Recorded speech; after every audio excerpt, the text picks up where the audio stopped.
वैराग्य के संबंध में दास की समझ में जो आया है वो ये है कि अपने को कभी वैराग्यवान न समझे। कई बार हम लोगों को बड़ा भारी भ्रम हो जाता है कि अरे हमारे में बड़ा वैराग्य है, हमने घर छोड़ दिया, यूं कर दिया त्यों कर दिया। कोई कहते हमने कपड़ा पहनना छोड़ दिया, कोई कहते हमने तो अन्न ही खाना छोड़ दिया।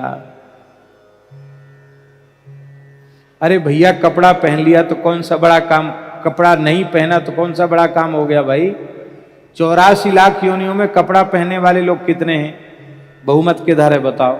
कपड़ा पहनने वालों में बहुमत है कि बिना कपड़ा पहनने वालों में बहुमत है। सुअर कुत्ता गधा घोड़ा कीट पतंग पशु पक्षी कोई कपड़ा पहनता है? अब तुमने नहीं पहना तो क्या वो हो गया कपड़ा न पहनने से। अरे भाई वो तो पानी में ही खड़े रहते हैं। मछली कछुआ तो दिनों रात पानी में ही रहते हैं, बाहर निकलते नहीं। वो तो कभी ना कभी निकलता तो होगा ना बाहर, क्या हो गया। और ये महाराज गुफा में रहते हैं, बड़े बड़े शेर भी गुफाओं में रहते हैं, जंगलों में।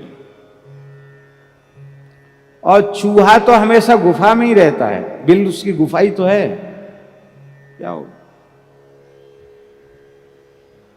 अरे हमने अन्न छोड़ दिया, फलाहार करते हैं।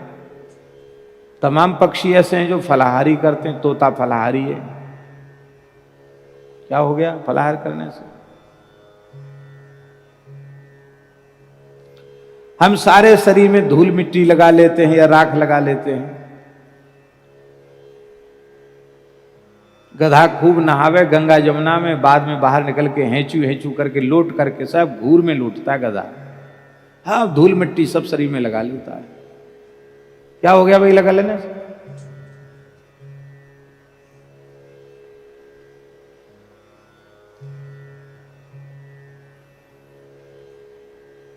इन नाटकों को तो हम वैराग्य समझ लेते हैं और विषयों का चिंतन करते रहते हैं। इसी को गीता जी में भगवान ने कहा मिथ्याचार, ये मिथ्याचार है।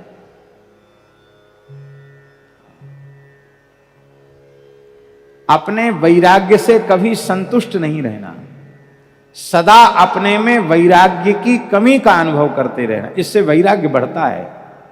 ऐसा अनुभव भगवत कृपा से होता है। हमेशा अपने वैराग्य से कभी संतुष्ट मत रहो, असंतुष्ट रहो बढ़ेगा। वैराग्यवान महापुरुषों के चरित्र पढ़ो, वैराग्यवान संतों का संग करो तो वैराग्य पुष्ट होगा। ये अभ्यास और वैराग्य। हमारे ब्रज की महान निधि परम पूज्य प्रातः स्मरणीय श्री पंडित जी महाराज, गिरिराज जी वाले पंडित जी बाबा,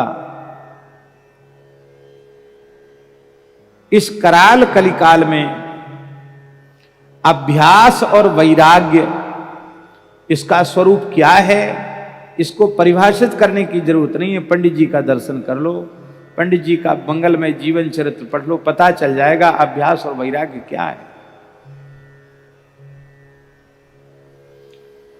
तो मूल बात इतनी सी है कि मन का निग्रह बहुत कठिन है।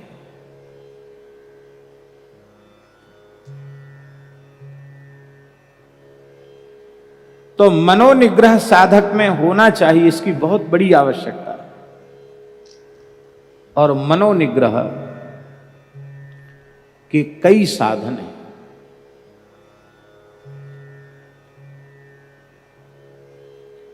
सबसे श्रेष्ठ साधन मनोनिग्रह का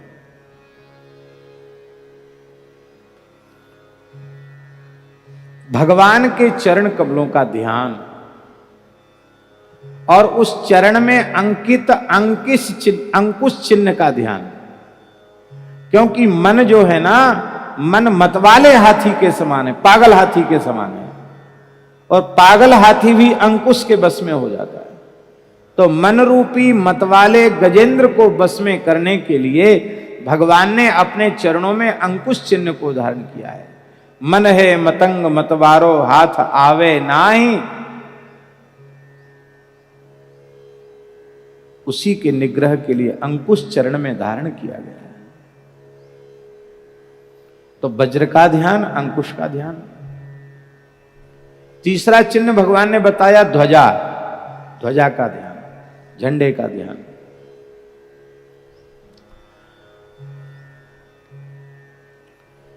जब तक ध्वज दिखाई पड़ता रहता है फहराता लहराता हुआ, तब तक सिपाही सैनिक लड़ते हैं, और जब अपना ध्वजा नीचे गिर जाता है तो वो एकदम हतोत्साहित, तो हमारी हार हो गई, पराजित हो गई, पराजय हो गई।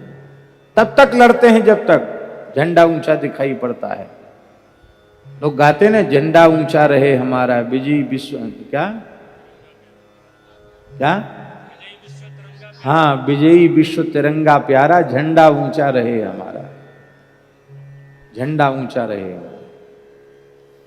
कई बार हरि गुरु संतों की कृपा से साधन करने के बाद भी विकारों का भय, अविद्या माया का भय, कलयुग का भय, नरक का भय साधक को बहुत सताता है। अभयत्व की प्राप्ति नहीं होती है। अभय कैसे मिले?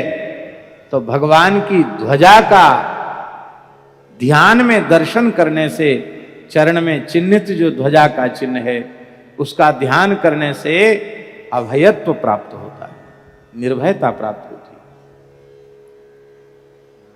अब कौन सा चिन्ह रह गया? कमल। चरण कमल, कमलवत तो चरण है ही, उस कमलवत चरण में भी कमल का चिन्ह बना हुआ है, उस कमल पुष्प के चिन्ह का ध्यान। ये कमल पुष्प का चिन्ह का ध्यान क्यों है?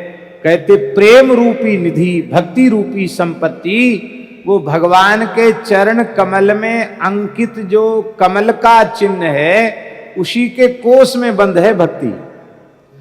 तो जब चरण कमल में स्थित कमल का ध्यान किया जाएगा तो भक्ति महारानी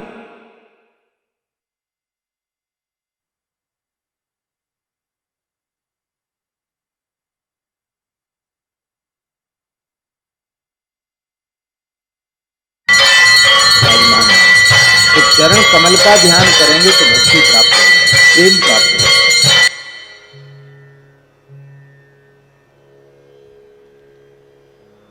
तो भगवान कपिल कह रहे हैं, संचिन्तयेत् भगवतश्चरणारविन्दम् वज्रांकुशध्वज सरोरुह लांछनाढ्यम् उत्तुंग रक्त बिलसन्नख चक्रवाल ज्योत्स्नाभिराहत महद्धृदयान्धकारम। कैसे सुंदर भगवान के चरण हैं।